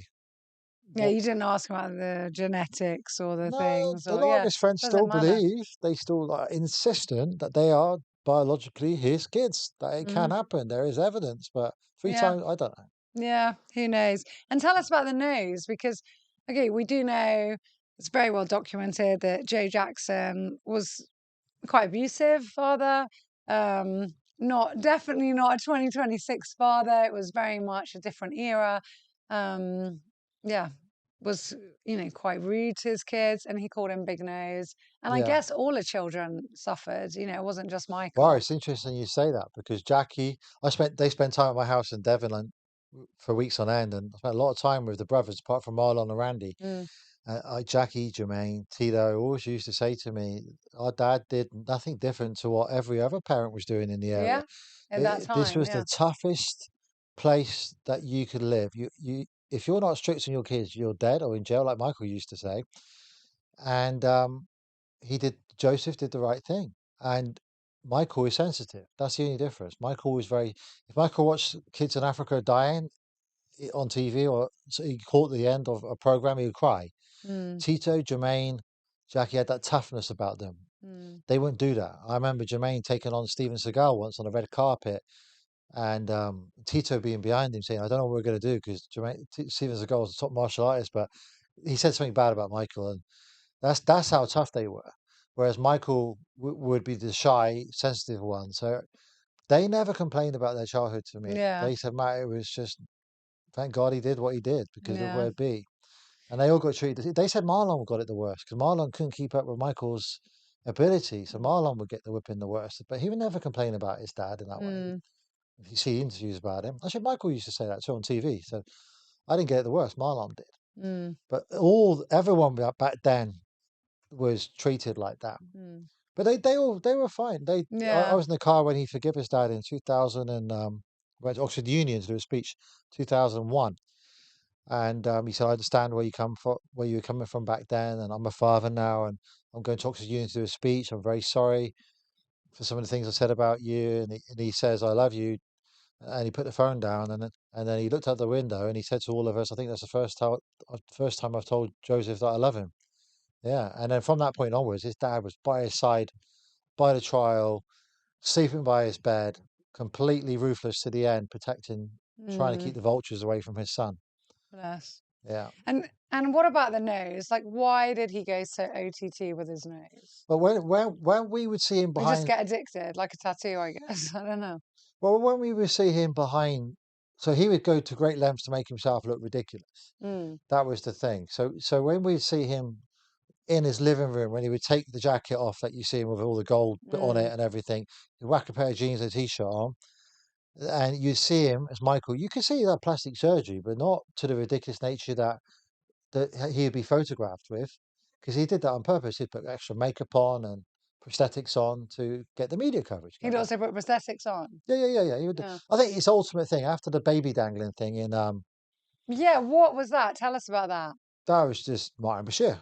Martin Bashir was in the room, and there was a doctor there, and we're in the living room. There was nothing abnormal going on other than Mike. They were chanting like crazy to see the kids, and Who? Martin Bashir and no, the the group. fans Oh, the outside. fan. He was there. We were there for the Bambi Awards. I was in bodyguard mode because I think my wife just had a baby. I had to get back, but yeah, me and Mark Lester were in the living room. We were talking to Michael, and Bashir comes in and says, "You've got so many fans there. Let them see the kids. You know, it would make great footage."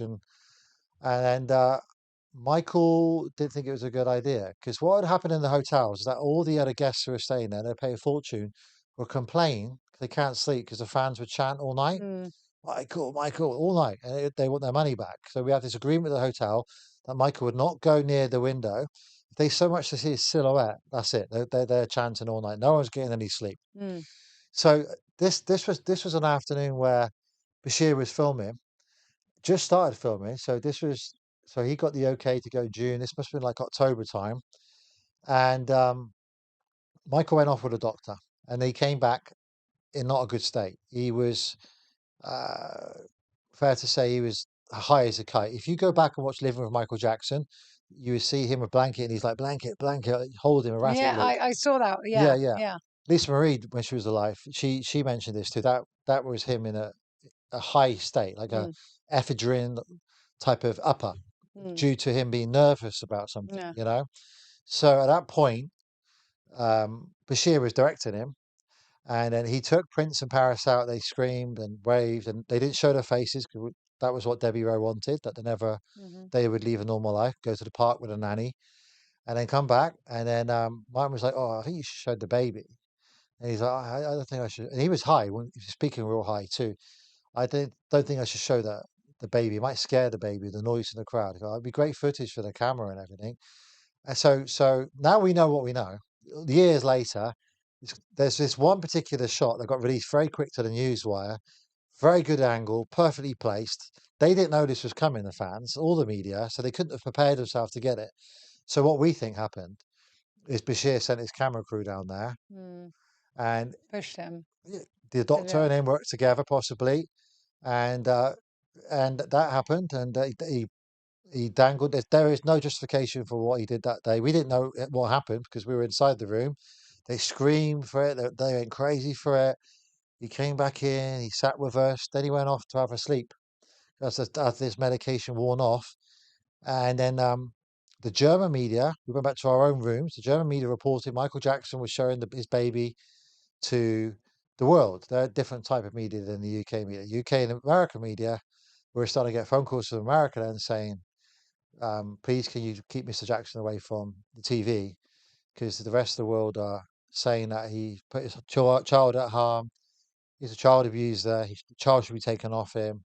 Yeah, and they went crazy. And in the end, I think it was Mark who told him in the end how the world was perceiving it, and he apologized. He said what was done wrong, and yeah, and it's funny because we went back through London because he had to go on to, I think he was going on to Paris, and we went around Harrods, and on the way there, we went past Hyde Park, famous park in London, and he's looking out the window. He was really damaged by the media coverage to that, and there was this dad of his child who was throwing his kid right up in the air high and catching him, throwing him, and he used to say, "Matt, Mark, look at that.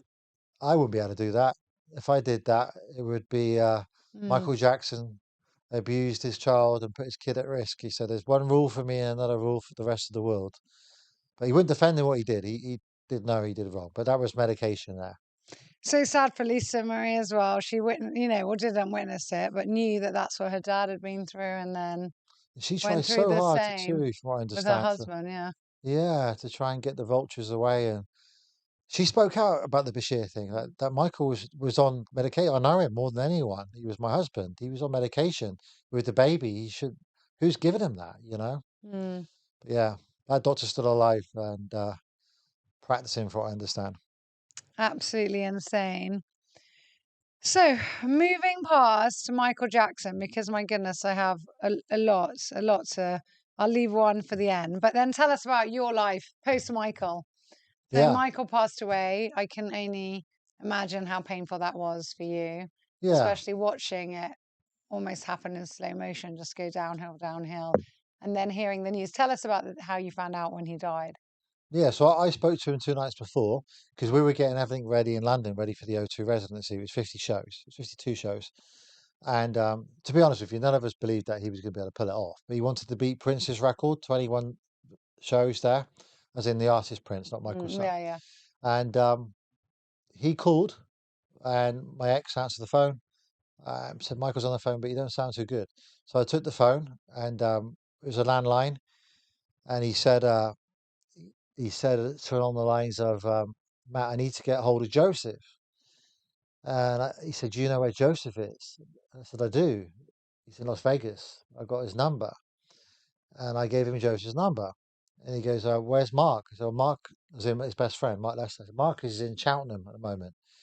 Do you want his number? So yeah. I said, Michael, what's going on? Why are you sounding like this? And we've been getting panic calls from people over there saying he's not turning up to rehearsals and he's not right.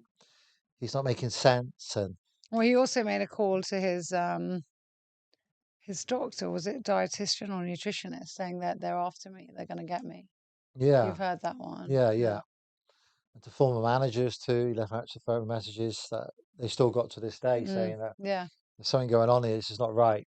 And his biggest complaint was, first of all, he said, Matt, they give the doctor. I've got a doctor looking after me, and and don't worry, I'm fine. They're giving me ephedrine, meaning the doctor, which is not abnormal for a dancer to get or a bodybuilder to take, to give them that a little edge.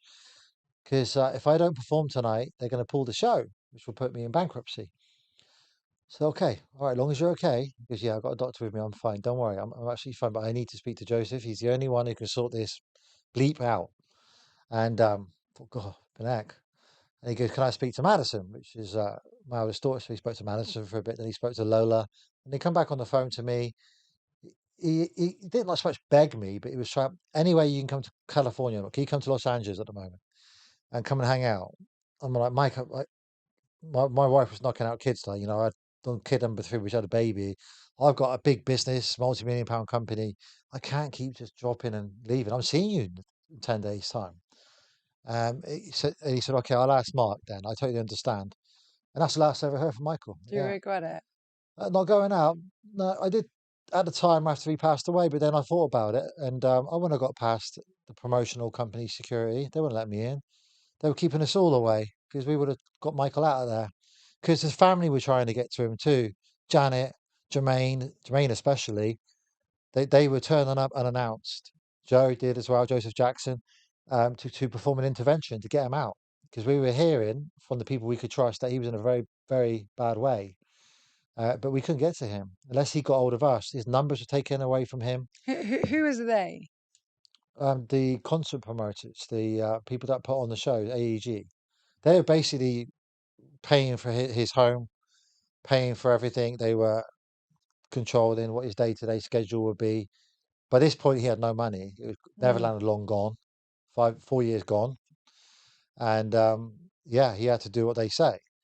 And how he got our number is that we had a mutual friend who he kept on, who leaked the numbers and so on. But yeah, I kind of, had I gone, I don't think I would have got past AEG. They're called their security people. It's not because Michael didn't have a landline number that he didn't know what the landline number was. He didn't really know where he was staying or anything. So yeah, and we didn't know the doctor that well or the people around. We just, when Michael called us, he called It us. was like living the life of a prisoner. Well, we had to do what he said. He was employed by them. He was working for them, and they were paying him a lot of money, and they would remind him of that. They would say things to him like, "Remember, we pay for the food you're eating and toilet paper you use. They actually used those words to him, more graphic than that, and reminded him that if this goes down, you don't do this tour, Michael, then we're you're over, you're finished, and he was not in a fit state to do that. So he had people around him who didn't need the money, who were trying to do what they can. But I don't think I would have got past security. But yeah, how I found out is I come back from my head office, get home, the kids run to me, I sit on the sitting room floor, checking the news, and then nothing really special happens. Then Yuri Geller calls me because he's more famous than me in the UK. He's like the go-to person for Michael Jackson back then. The media were all ringing him like mad, saying that Michael Jackson was in a coma, and can he confirm it's true? So Michael was Yuri Geller's best man at his wedding. They were super close, and he called me, and I said, "Listen, Yuri, I spoke to him a couple of nights ago. This is Michael doing his thing. I'm not going to ring him up again. Him saying, 'Told you so.' It's a publicity stunt. I make for him to say you fallen into my trap." He goes, "Yeah, you're right, Matt. You're right. It's too much of a coincidence." He said, he didn't sound happy, but he sounded like he's fine. He certainly didn't sound like he's going to go into a coma by any means. And the feedback from his performance was unbelievable. He did the best show he's ever done. AG were happy. It was incredible.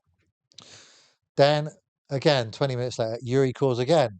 Said, "Matt, I'm back home now, and the landlines are ringing off the hook. It's Fox News, it's Larry King, all the American one experts. They're all saying he's had a heart attack and he's in a coma." The people I know personally that are vouching, he's at hospital. I said, "Okay, um, I'll ring Mark." Mark was the closest to him because Mark's children, like I said, grew up with Michael's children. He's their godfather. Michael's their godfather. And I put the phone down to Yuri to go to ring Mark to see what's going on. And then I didn't have to. By that point, the phone was ringing. Mark Lester, I knew. He said, "Where are you?" I said, "I'm at home." So I know what you're going to tell me. He's gone, hasn't he? And he goes, "Yeah, he's gone." Yeah. He said the nanny was screaming down the phone, "He's gone, he's gone, he's dead, he's dead." And we didn't know anything else. And it took hours to reach the news because no one wanted to be the one to break it. Because had it been one of his famous publicity stunts, they would have a massive lawsuit on their hands. So other than TMZ, who went for it, I think they waited for the Los Angeles coroner and it came out from New York to the Los Angeles Times, LA Times, and then it went from coma to pronounced dead at 50, and then my God, it was mayhem after that. It was like, geez, I never experienced anything like a tabloid frenzy for years. They can say what you want because you can't defame a dead person. This is Mm, the media's chance now to make some serious money off Michael Jackson's brand, and they really went for him. Yeah, and anyone associated to him, we had helicopters going over our house. It was mental. It was they probably the cause one of the other than me being a workaholic, it's one of the causes of my divorce because it was just who'd want to put up with that? The spotlight was on us now, not on him, and his family too. Yeah, but it was he was gone long before he was taken to the hospital, mm, long before. So yeah, it was devastating for all of us. We all received counselling, but they didn't know how to deal with us because they'd never experienced anyone. Because everywhere you went, his music was playing again. His records were selling out. mm. The show that he wanted on the West End suddenly was commissioned. His music was everywhere you looked. They couldn't stock it fast enough. It was unbelievable what's going on. And they were harassing me. How did he go? What the hell happened? And yeah, and it never stopped. And even now, like 17 years later, he's Yeah, still because bigger it's the than ever. brand. Yeah. Bigger than ever. But yeah, that's how I found out. And yeah, it was painful, but we learned to. My life turned because I went from being a business mogul, entrepreneur, property investor, having the largest in my sector in the world and my brand, which Michael taught me to do. He taught me to go from 6 locations. Now we've got 2,058 locations around the world. He taught me that through franchising, brand building. And I went from this business guru to whenever they write about me now, it's Michael Jackson's bodyguard. That was like a short period of my life, which I've had to learn to live with. I've embraced it. I spoke to Elvis Presley's bodyguard. He's also a martial artist, Bill Wallace, and he lost one of the Blues Brothers guys. Is it Mm, John Belushi? yeah. So he lost him on his watch, and he lost Elvis Presley too. And he's like, "Matt, get over it, embrace it." And he teases me, so you could have done more for Michael. So you can talk. You lost Elvis Presley and Yeah. the Blues Brothers, But Yeah, it's something I'll have to live with. I think it's never going to go away now, especially with the movie. It's just like blown up even more. People are just so interested because it is an interesting story, and it's not okay. It's Michael Jackson, but it's your life and it's your personal experiences with that. So Mm. I think it's a holistic thing. It's you and him, and that the truth behind it. And I And they think think I'm Bill Bray. the world That's will the limit. funny thing. Yes. So they look for Bill Bray, realize he's not there. Then they stumble across me, and then they start following me.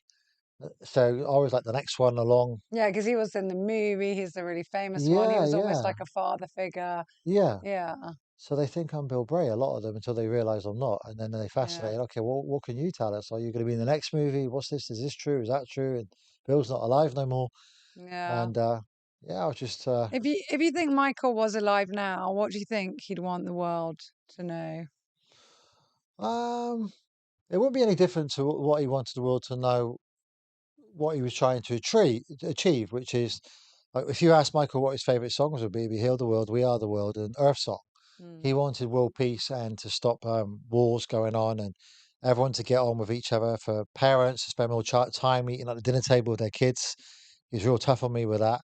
I never had my first alcoholic drink until I was 27. That's how tough he was on me with business and so forth. And he'd want everyone to know that yeah, he did his best, but he couldn't communicate his message out because he was reliant back then on getting a journalist he could trust to relay that back in a publication. Mm. With today's technology, he could get it Yeah, he could have straight done out. it. Yeah. But it wouldn't be around no He'd more. be on social media just doing lives and everything, and Yeah, he'd have more of that rapport. He wouldn't be so reliant on other be people straight to it, put painting. rumors out instantly. They wouldn't even dare go there, would they? No. There'd be none of this Well, Netflix I stuff. know, goodness, was it Corey Feldman? And Yeah. then there was one of the, okay, not obviously Macaulay Culkin, but there, I think there was another one. They said, yeah, they got back to that was it. The boy, he also died, the YouTuber. Um, oh my goodness, I've gone blank. He got back to, after spending time with Michael, and the mom was like, "Oh, the police are here. Why don't you tell them, Oh, Aaron. Aaron?" Yeah. And he's like, "Nothing." Yeah. And The he's like, police. "No, no, you tell them like what we know." And he's like, "What do I know? Like, I Yeah. don't know anything." They'd do that with Yeah. me too. They'd always be like that. They're like, it was nuts. Me and my the latest accusers. I mean, that's still going on, so I won't go into Mm, it too much. But if they, just in case they call me as a witness or something. But I call Mark out because this family now are coming at him, and they were like the closest to Michael Jackson. Like, mm, they're like another level. They're like his second family. I wouldn't say they're his first family. That's how close they were. And one of them in particular, I shared his hotel suite. We spent a lot of time with, and so on. I called Mark up. I said, "Can you believe this person is accusing this?" And Mark said, "It's ridiculous, isn't it? We might as well all say we've been molested. They're going to give us yeah. all 250, 300 million. Go to some island somewhere and be done with it. 'Cause it's getting silly now. It really is. But yeah, Were yeah, you ever called as a witness? You've never been called as a witness. I was ready to go for the Viso case, Mm-hmm. but I was not needed. Mm-hmm. Michael's attitude with me there was that I was in a difficult position because I got one of the biggest children's brands in the world. He didn't really want to bring me in unless he had to. He Mm. didn't need to. It was hands Yeah, down done yeah, with Macaulay Culkin and everyone else. But yeah. had he wanted to me, then I would have gone, definitely. But this case, what's going on now, they could And there was that other do it. one, the dancer and the other Wait, guy, and they, yes, and they did the Netflix, but that was like 10 years ago. And yeah, they were like originally saying he didn't, and then they changed to he did. yeah, because the statute of limitations in America, if you get Mm, past 7 years, you can't be done for perjury. So they waited 10 years and then said it. But yeah, we called them out. They ain't got a leg to stand on. We did the estate wanted us to do this documentary. There's two. There's one mm. called Square One. There's one called Chase the Truth. And we talk about it. And it was discovered the allegations that they make happened. They said it happened in a train station. And by that point, these lads would have been way in their mid-20s. They found the plan permission approval of the train station. The train station wasn't even built. Elizabeth Taylor's wedding was held there. So they got aerial shots, but the Mm. train station's not there. So It was all lies, they lies. couldn't have been abused in the train station because there was no train station. Yeah. And there's loads of examples I could tell you about that. But yeah, people go and watch Chase the Truth or Square One. You'll get to the bottom of what happened there. But But why do you think people were so much after him? What was it? Like, I mean, well, obviously he was famous. They could say easy target, people after money. But I mean, they really wanted to take this man down. most powerful man on earth. And when you think about it, there was 20 to 30,000 children would bust through Neverland per year, like for Make-A-Wish Foundation. That's why he built it. And it's how many we having to deal with? It was two, and now this family. Now that's it. There's no one else, and all of them. All right, you're never going to get a rich family accusing. It's always the ones who are. I think they're privileged to having something. You know, or they're broke. They ran out of money. The money's gone. They've always been reliant on Michael.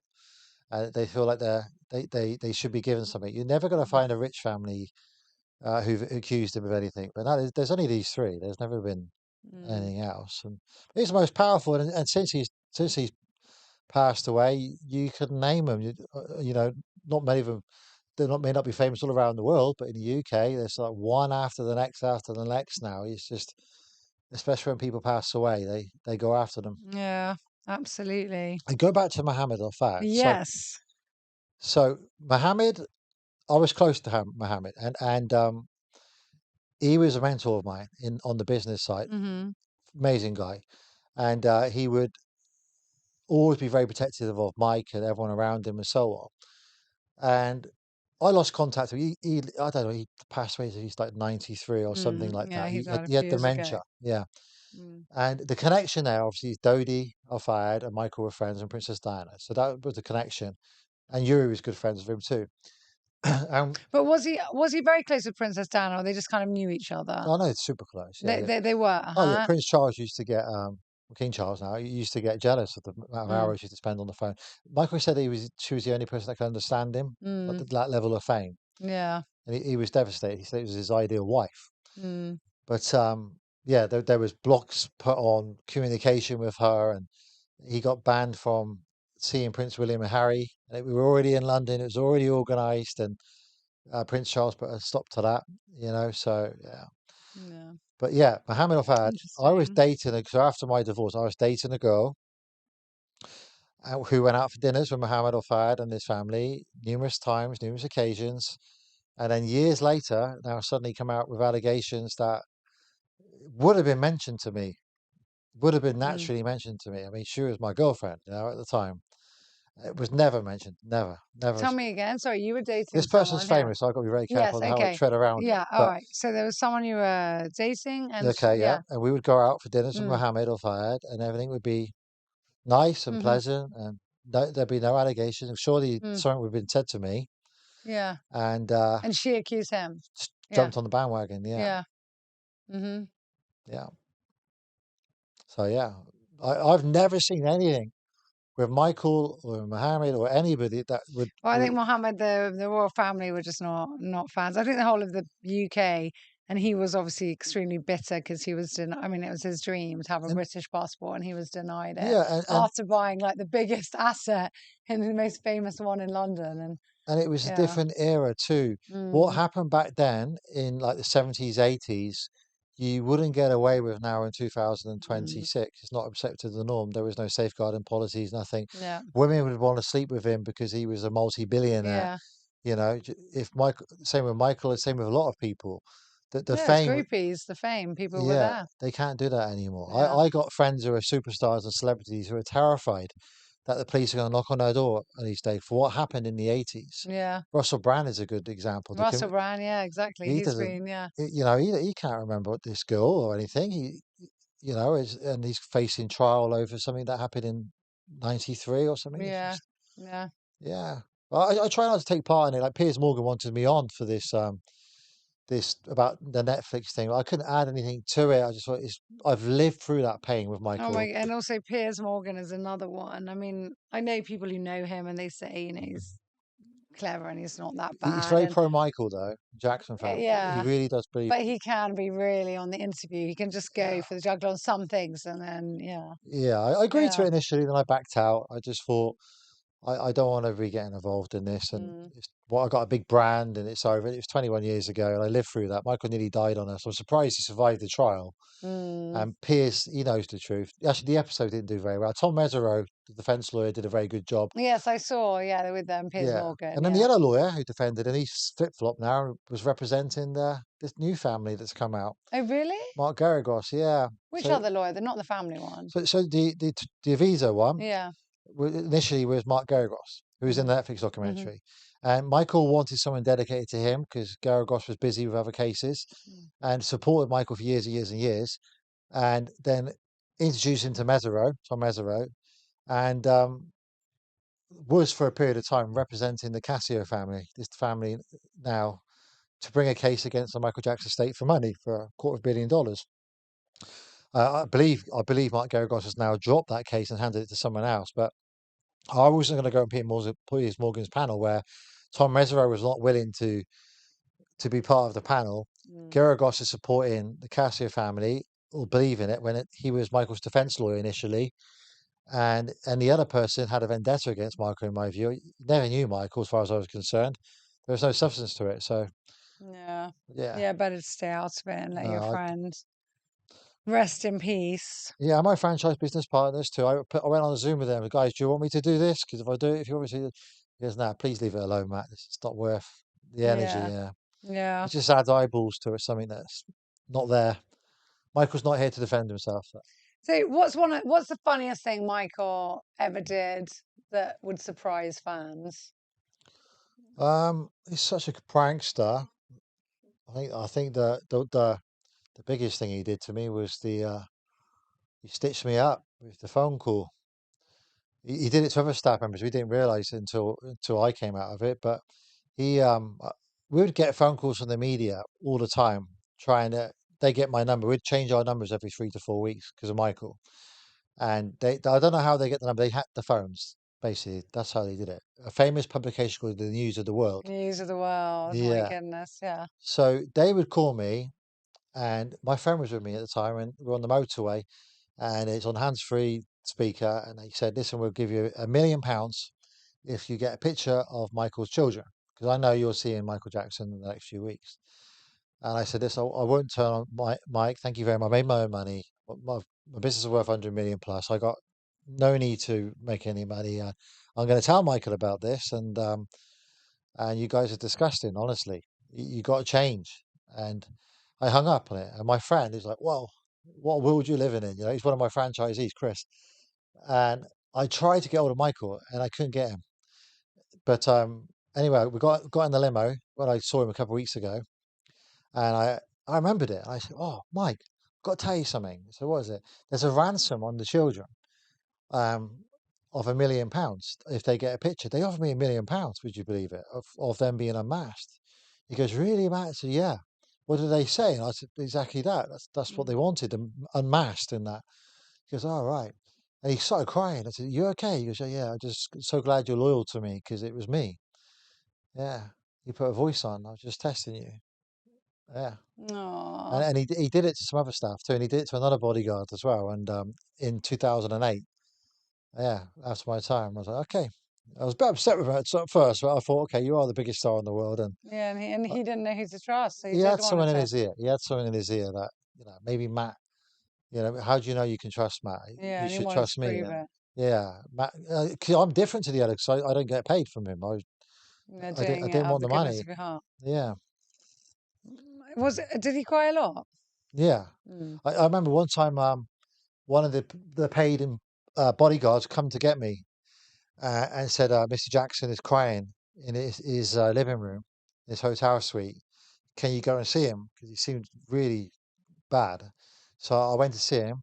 I shut the door. I said, "Mike, what's going on?" And he goes, "It was dark in the hotel suite because the fans are outside. Like I was telling you, Mm. you can't go near the silhouette. Basically, what we call it. He can't get in the room. He can't go out." And I said, "Michael, why are you crying for?" He goes, "I just want to be successful, Matt. I just want to be successful." And Invincible, they stitched me up, and it's meant to beat Thriller. And I said, I'm not sure there will never be Thriller. It's digital age now, Michael. No, you're wrong. And he wouldn't accept it. And why do you think you're not successful? Because you've got thousands of fans outside waiting for you for this show, and you got the biggest album of all time. And I said, "The problem you've got, your competition is you. Mm. Your competition is Michael Jackson. That's just the issue. No one's even close to you. You got to recognize it." But he didn't see it that way. He seemed he was like It didn't seem like he was. Never happy. No, he didn't. He measured his biggest competition was him Mm. himself. Yeah, yeah. He was so sad and crying that I just And want to be successful, man. I'm thinking, flipping heck, what else can you achieve? Right? You got the biggest ever.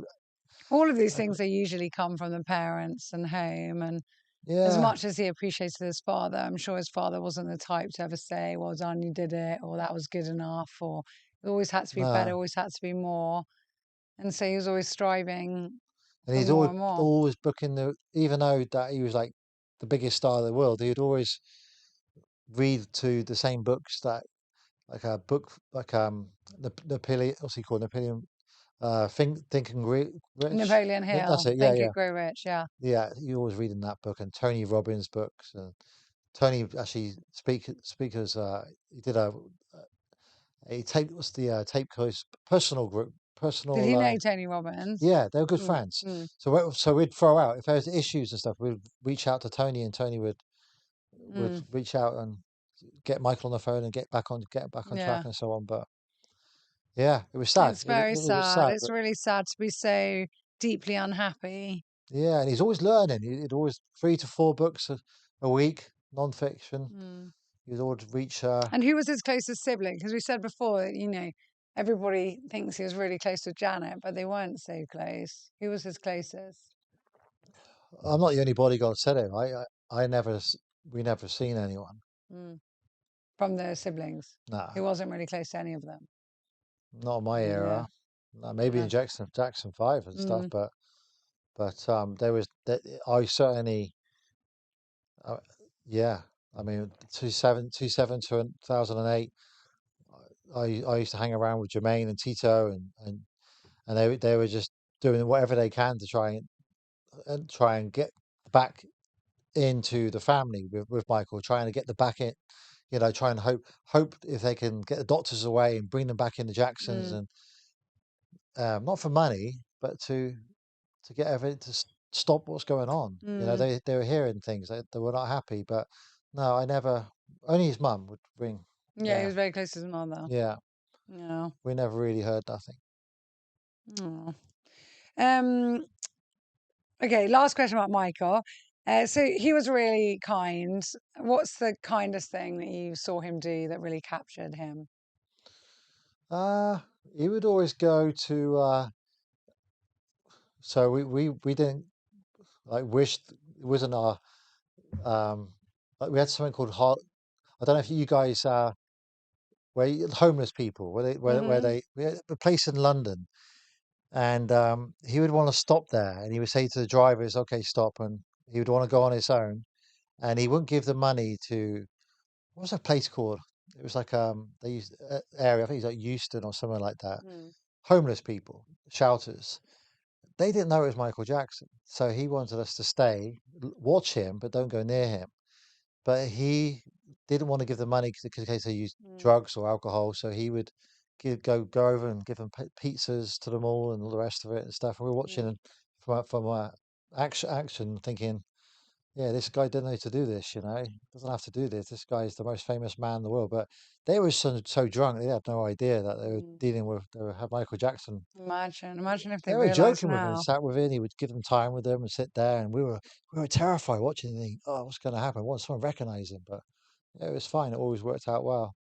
He was very good at being really like looking after people and making people to stay relaxed and Mm. yeah, Comfortable. very comfortable. So, life after Michael, just the business kept on growing. You got Yeah, remarried. You had another 3 yep, children yep, because 3 weren't enough. yep. Now you've got 6. Got 6 children now. Congratulations. Yeah, business went as normal. Like everything I learned from him, and we grew, and over 2,000 locations Do you have now. a location in Cyprus? No, not yet, but Mm. we're looking at doing that. Yeah. So, And are you in all continents? Where are you? I mean, it's a lot of so we're places. going now. Like Cyprus, the way it's situated, it's easy to expand here than it is from the UK, Mm. especially with Europe. Luckily, my mum was born in Ireland, Mm. so I've got the Brexit, the Brexit issue. So otherwise, it would have been a bit more difficult to live here. But yeah, we're going all the way. But yeah, Australia, New Zealand, and Germany, and all around there. Australia we have locations, and yeah, we're just expanding, carrying doing what we do. And you moved to Cyprus a year ago. Yeah, I'm assuming for just tax over a year. reasons, Not as well as the weather, as well as tell us. yeah. So I mean, I'm not going to tell everyone the incentives to Mm, get to Cyprus is insane when it comes yeah. to the tax benefits, the opportunities, but mainly because the UK is not safe like it used to be. Hmm. My son Zach, who you saw or hear, he was due to go to secondary school, and I was not happy seeing what's going on where kids are 60, 70 kids per child, per class, and How s- many? yeah, that's what we're looking at now. 60. Whereas it's the immigration and what's going on now, it's like 80 million people in a little tiny island of the UK, and there's not enough schools. There's more people now homeschooled than there are in the yeah than there is actually in the school system. I didn't want my son to be bullied, which I believed he would. And he's been just over a year and a half in now, homeschooled, and he's a year ahead. All three of my children, a year ahead of their normal school friends that they had. And you do it, you said you have a tutor We that do, comes to the house, but also online, another one. yeah, Yeah. yeah. Or is it the So same tutor or different? same tutor. That does all three of them. Yeah, yeah. So it's part. So Mm. the oldest one has secondary school. The other two are still in junior, so they have different laws. Mm. And Cyprus they is do it very at the same time? No, because no they're different ages. Yeah. different ages. So you've Yeah, got like, yeah, 9 to 11 one, and then 11. unless it's Greek or something, Yeah. then they're at the same time. But yeah, Hmm. depending on their different skills. I mean, one's 12, one's 10, one's 7. Hmm. So they have the same teacher. It has to be a a graduate. Cyprus is very strict on Mm. this subject. Homeschooling. Yeah. Not unlike in UK. UK, you can do what you want. You just Mm. pull your kid out and off you go. And it's So uh, they'll be doing GCSEs, your kids. yeah, they Yeah. will. They'll be doing it very young. I mean, like Hero will be done within 2 years' time. 12 Mm. years old, he'll be done. And Miela, they tell me she'll be done in 3 years' time. And tell us the benefits of that. So you're home, you're free to travel. Yeah, Where do they make their friends? Where do they have life outside of home? yeah. Well, that's where people kind of misunderstand, I think, the social aspect is Mm. what they say. And what the beauty about Cyprus is that it's your network is your network. And I've been Mm. very lucky and privileged to have this ultimate mastermind of people around me since I was 19 years old, 18 years old. Mm. So my children will spend most of their time as adults. So Mm. up until 16, they're going to be hanging around with adults. Mm. So when children go to business, when I go to business meetings, they come with me, they sit in on it and so on. Mm. So they have friends, but we pick who their friends are for for my children. And they go to activities just the same and with football and so Mm. on and dancing. And we have the friends come around the house, but unlike public school, where you don't know who they're mixing with, who they're coming from, their mindset, what their parents' beliefs are, and so on. This way, we're privileged enough to be able to do that. And with Cyprus as well, it's just a different world. It's an Mm. indoor life back there. Mm. We like spending time in Christmas over in the UK at our home now, but it's very much an indoor lifestyle. Mm-hmm. But over here, they got more time, they're more energized, they're more healthy. Everything's more healthier here. The food's healthier, the crime is better. UK is not the same as it used to Mm. be, And I but no, know. we Grant Cardone, he sums it up really well when people attack him with his daughters because they got their grades low. Sabrina, I can't remember what the other one's called, and they were attacking him. And he said, "Listen, I don't care what you guys say about homeschooling. The fact of the matter is, the children will be spending most of their life from 16 onwards until however old they're going to be, 90, 100, whatever it's going to be, hanging around adults. I don't want my kids socializing with kids who are naughty." And so he's done a wonderful job with his attitude towards it. But yeah, at first we didn't know what we was getting into. The hardest bit's been is where the kids will get sick of us and how tough it's